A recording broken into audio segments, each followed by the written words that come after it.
오늘 우리에게 주시는 하나님 말씀은 누가복음 9장입니다. 오늘도 이 말씀을 통해서 우리 모두에게 은혜 주시기를 원합니다. 간밤에 평안하셨습니까? 네.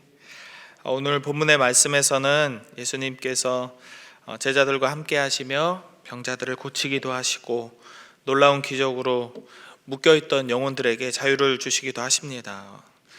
오늘 우리가 특별히 나눌 말씀은 1절에서 17절까지의 말씀인데요. 먼저 1절에서 6절의 말씀을 보시면 예수님께서는 제자들에게 어떤 사역의 수칙을 몇 가지 말씀하십니다. 예수님은 제자를 불러 모으시고 모든 귀신과 병을 제어하는 능력과 권위를 주신 후에 그들이 하나님 나라를 전파하고 앓는 자들을 고치게 하시기 위해서 그들을 세상 가운데로 보내십니다.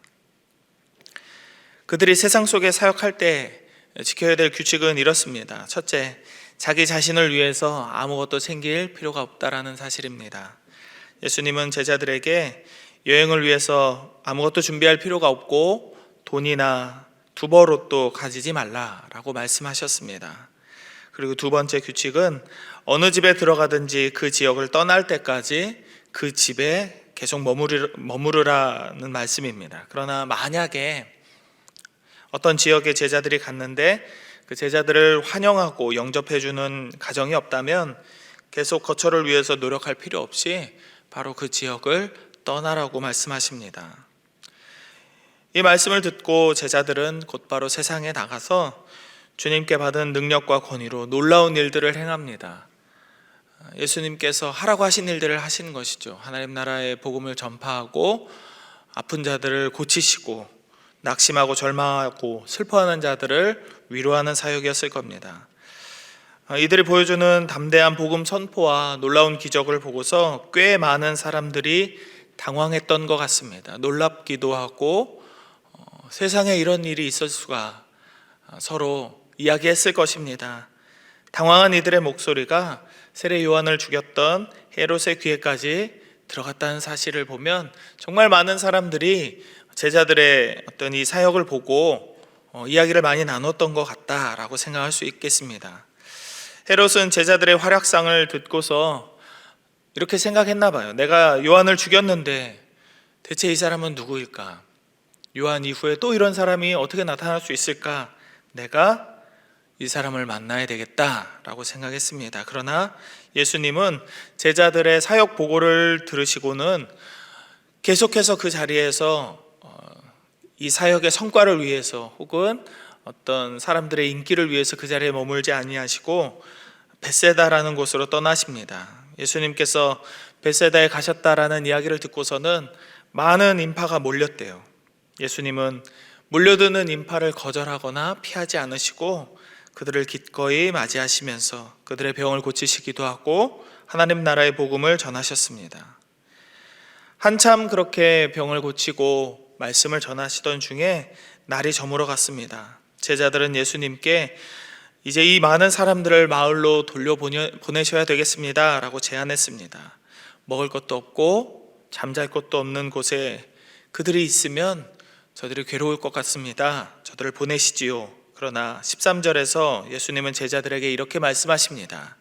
너희가 먹을 것을 주라. 너희가 먹을 것을 주라. 하지만 현실적으로 수많은 인파는 고사하고 예수님과 제자들을 위한 먹을거리도 변변치 않은 상황에서 제자들이 먹을 것을 내어줄 수는 없는 노릇이었습니다. 다른 본문에서는 이때 모여든 사람의 수가 남자만 5,000명이라고 말하고 있습니다. 거기에 여자들, 노인들, 그리고 가족들이 함께 올 때 집에 두고 올 수 없어서 데리고 온 어린 아이들까지 합한다면 모인 남자의 수보다 적어도 몇 배의 사람이 모여있지 않았을까 이렇게 생각할 수 있겠습니다. 예수님은 모인 무리를 때를 지어서 50명 정도로 앉으라고 명하셨습니다. 그러고는 제자들이 구해온 빵 5개와 물고기 2마리를 놓고 축사하신 후에 그들 모두에게 나누어 주셨죠. 이 기적으로 인해서 모인 무리들은 모두 배부르게 식사를 하고 집으로 갈 수 있는 힘을 얻게 되었습니다.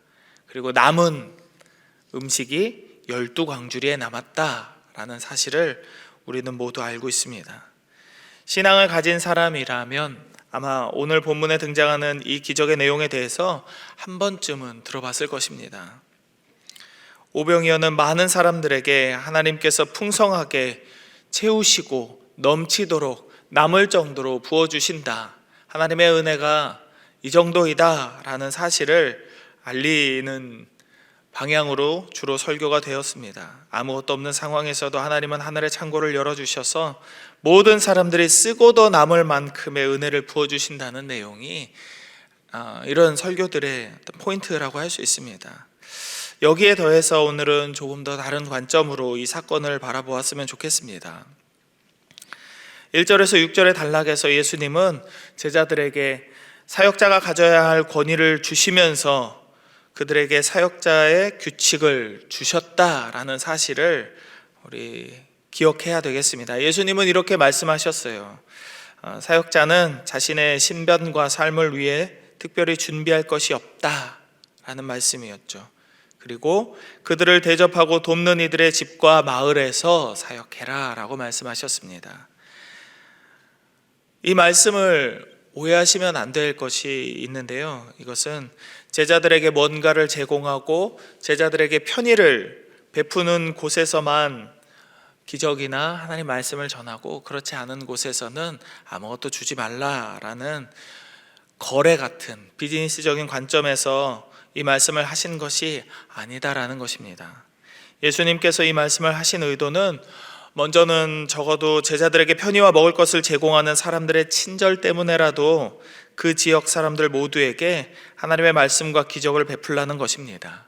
그리고 기본적으로 제자들에게 먹을 것과 쉼의 공간을 내어줄 수 있는 사람은 하나님이 누구인지를 알고 그분을 믿는 사람이기 때문에 그것이 가능하다라는 것을 예수님은 말씀하십니다. 그래서 하나님을 믿는 자들만이 하나님이 보내신 이들을 대접할 줄 알고, 하나님을 믿지 않는 이들에게는 아무것도 기대할 것이 없으니 그 마을을 떠나라는 그런 의미였겠죠. 예수님께서 제자들에게 하신 당부를 집중해서 다시 한번 묵상해 보겠습니다.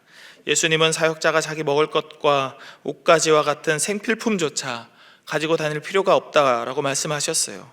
그만큼 하나님이 보내시는 자들을 위해서는 모든 것을 예비하셨다라는 뜻을 가졌다라고 생각합니다. 그러나 지금은 먹을 것을 주라라고 말씀하신 이 지금의 상황에서는 제자들은 예수님의 명령에 순종했기 때문에 당연히 그 손에는 아무것도 없었을 것이죠.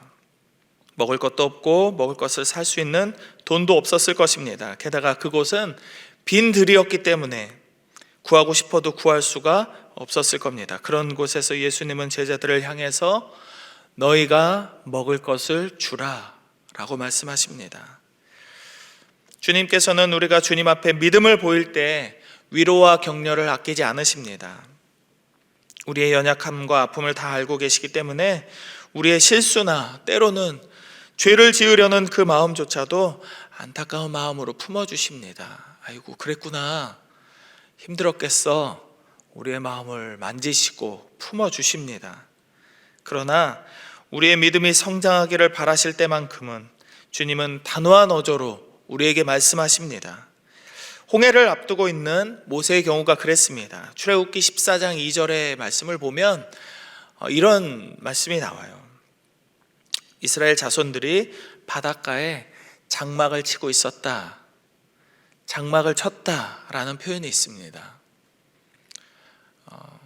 아이들이 보기 위해서 만들어진 만화는 아니지만 이집트 왕자라는 만화에 보면, 그리고 예전에 우리가 봤었던 그 10개라는 그 영화에 보면 이스라엘 백성들이 이동하는 중에 옷도 다 갖춰 입고 짐도 다 들고 있는 그런 상황에서 앞에는 홍해가 있고 뒤에서는 이집트 군대가 쫓아오는 그런 장면이 있었던 것 같아요. 그런데 현실에서는 이스라엘 백성들이 장막을 치고 있었다는 거죠. 모든 짐을 풀어놓고 아이들은 재우고 내려놓을 것은 내려놓고 텐트를 쳐놓고 있었다는 것이죠. 바로 짐 싸서 도망가기 불가능한 상황이었다라는 것을 출애굽기 14장 2절에서 말하고 있는 것입니다. 짐을 풀고 임시 거처를 선택해서 쉬고 있었던 바로 그 상황에 군대는 쫓아오고 앞에는 홍해가 있었기 때문에 모세는 온 이스라엘 백성들의 원망을 한 몸에 받았습니다. 너 때문에 우리 다 죽게 생겼다. 너 아니었으면 우리가 살 수 있었는데 네가 잘못해서 우리가 죽게 생겼다라고 손가락질하고 원망하고 모세를 미워하고 있었던 것이죠. 그들의 상황은 절대로 한가하지 않았습니다. 그때 주님은 모세를 위로하지 않으셨어요. 모세야, 너 진짜 마음 힘들었겠구나. 쟤들이 저러는 거 겁나서 그러는 거야. 걱정돼서 그러는 거야. 네가 이해해 주렴. 이렇게 위로하지 않으셨습니다. 하나님은 모세에게 단호하게 말씀하셨죠. 백성들을 명해서 바다로 나가게 해라. 그리고 너의 손을 들어서 바다를 가르라. 이 모든 상황은 이스라엘이 금방이라도 출발할 수 있는 준비가 되어 있지 않은 상황인 장막을 치고 쉬고 있었던 상황이에요. 예레미야의 경우도 마찬가지입니다. 눈물의 선지자라고 불렸던 이 예레미야도 이렇게 기도했었어요. 왜 악한 자의 길이 형통하고 반역한 자는 평안한 것입니까? 하나님은 의로우시니 그들을 멸하여 주옵소서. 예레미야가 하나님께 이렇게 기도했습니다. 하나님, 답답합니다. 절망스럽습니다. 하나님을 따르는 자들은 저처럼 이렇게 감옥에 있거나 다 죽어 없어지고 있는데 하나님을 믿지 않는 저들이 하나님을 믿는 척하면서 하나님의 이름을 팔아서 저렇게 호의호식하고 있는데 저 사람들을 제발 멸하여 주옵소서. 하나님 앞에 호소했어요. 그러나 이때에도 하나님은 예레미야야, 너 힘들었겠구나.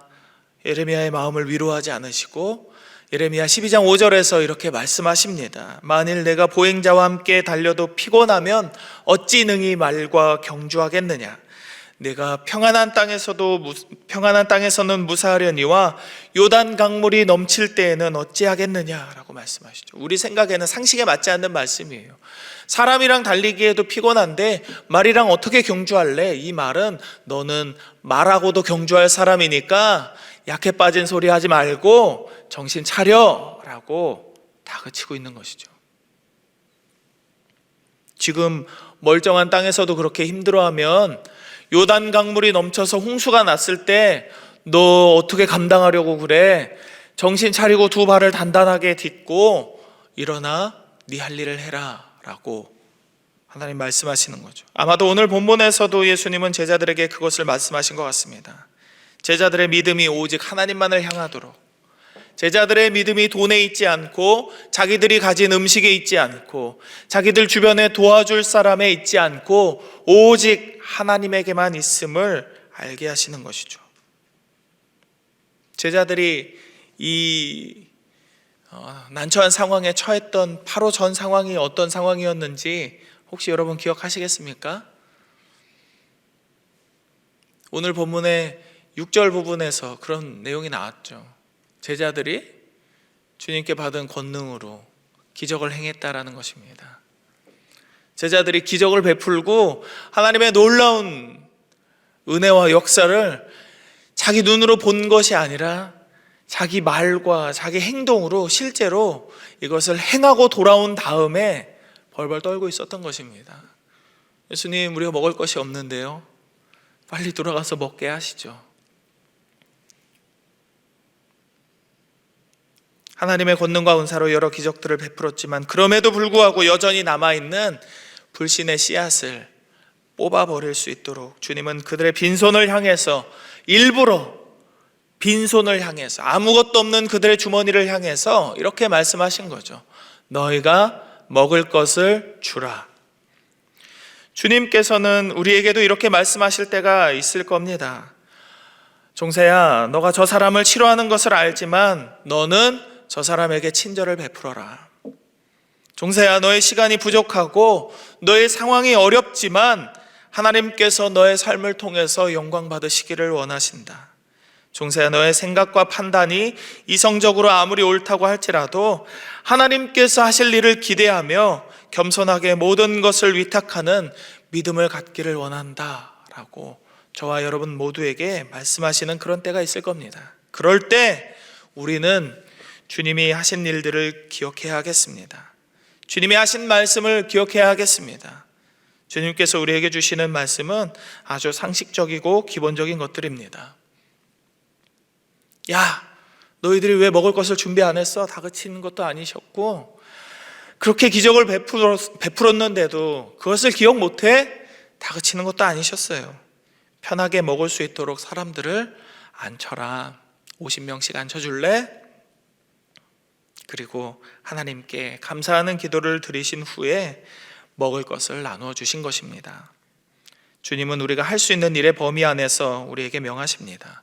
그리고 그 이상의 일들은 하나님께서 행하십니다. 이것이 우리에게는 때로는 말과 경주하는 것처럼 보이기도 하고 홍해를 건너가는 것처럼 불가능한 일로 보일 수 있을 겁니다. 하나님, 저는 자존심 상해서 이 일을 도저히 할 수가 없습니다. 하나님, 제가 이거 하려고 돈을 모으고 있는 것이 아닌데 제가 이것을 왜 남을 위해서 사용해야 할지 이유를 알지 못하겠습니다. 하나님, 내 시간이 나를 위해서 사용하는 것이면 안 되겠습니까? 교회에서 너무 많은 시간을 쓰고 있고 제가 저 사람을 위해서 너무 많은 시간을 쓰고 있습니다. 제가 아무리 수고해도 아무도 나에게 칭찬하지 않습니다. 오히려 나에게 손가락질하고 나를 평가하고 나를 힘들게 합니다. 내가 아무리 주변 사람들과 화평하게 지내려고 해도 주님, 사람들은 제 마음을 어렵게 합니다. 바로 이런 상황이죠.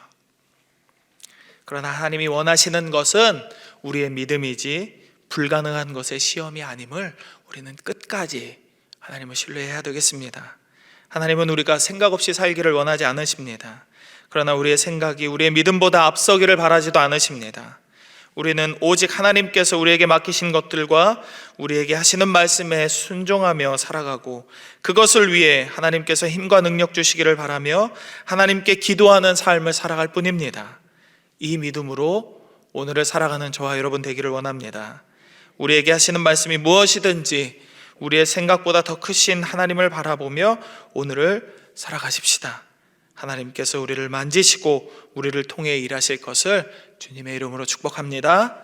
우리 함께 기도하겠습니다.